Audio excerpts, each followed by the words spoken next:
WSL 第13節の最初の試合である、エバートンとブライトンの一戦は、0対1でブライトンの勝利。これで、エバートンは、WSL の試合に限って言えば、ホームでの勝ち星がなく6連敗。かろうじて勝ったのは、10月のリーグカップで、ノッティンガム・フォレストと1対1の引き分けの後に、PK 戦で勝利した時だけだった。シーズン開幕前は、由緒あるグディソンパークに、女子チームがホームグラウンドを移すことが話題になったものだが、ここで全く勝てないのだから、今やグディソンへの移転は悪夢になってしまったと、BBC は伝えている。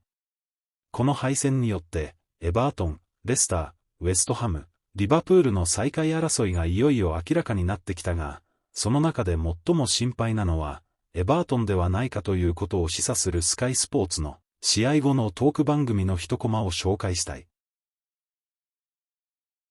しかしその前に気になる情報を一つ紹介すると、エバートンのフォワードのケリー・ガゴがパリ・サンジェルマンへの移籍を希望しているのに、クラブがその移籍を阻止していると、フランスの新聞レキップに語ったという報道があった。またクラブのコーチから不公平な扱いを受けていると訴えているという。ガゴは体調不良を理由にブライトン戦は欠場した。だが、もうこのチームではプレーしたくないと思っているというのが真相なのかもしれない。あの人徳がなさそうな監督も、そうした悪い空気の情勢に一役買っていそうな気がする。日本人の選手たちは、こんなクラブにいて大丈夫なのか、あんな陽気な動画をアップしている場合ではないだろうという気がしてくるのだが。それはともかく、エバートンの現状についての指揮者の見解をどうぞ。If he says back in October there's no need to panic, is there a need to panic now? I think in terms of what the expectation is at Everton Women's Football Club, I think they've now got a squad, I've said it many a time, here around. It excites me, and I would expect them to be higher in the table than they are, but I also believe that, everything is a process and they are battling against, some top teams in this league, top teams with, who are investing, new projects coming in.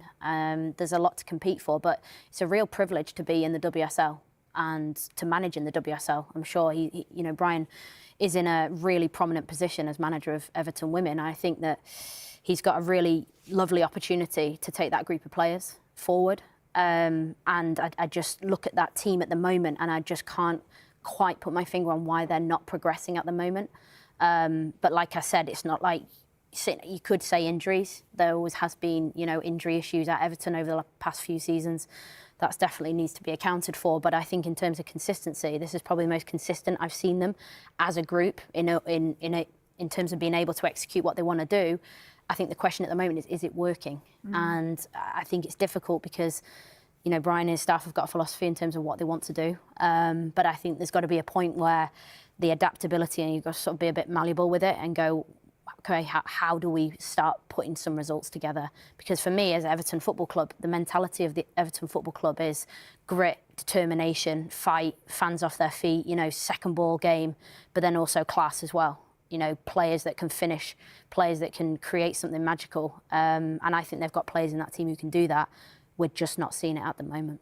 We saw Courtney Brosnan trying to lift them at half-time and then such a contrast at full-time, understandably. Just looks like everything had been drained out of them. Yeah, a lot of deflation. And naturally, when you lose another game at home, a place where you want to, as I said before, keep it as a fortress, make it very difficult for teams to come there and get points. And it hasn't quite happened yet this season where they've picked up points at home, 3 points. So, yeah, there's going to be a lot of disappointment in that changing room, but somehow they have to find a way to win. We talk about the way Brian Sorensen wants to play, possession-based football, nice and pretty, but sometimes to win a game of football, you might have to go a little bit more direct, get them players, get teams facing their own goals and then cause a bit of chaos going that way. But I think as an Everton side right now, they must find a way to win.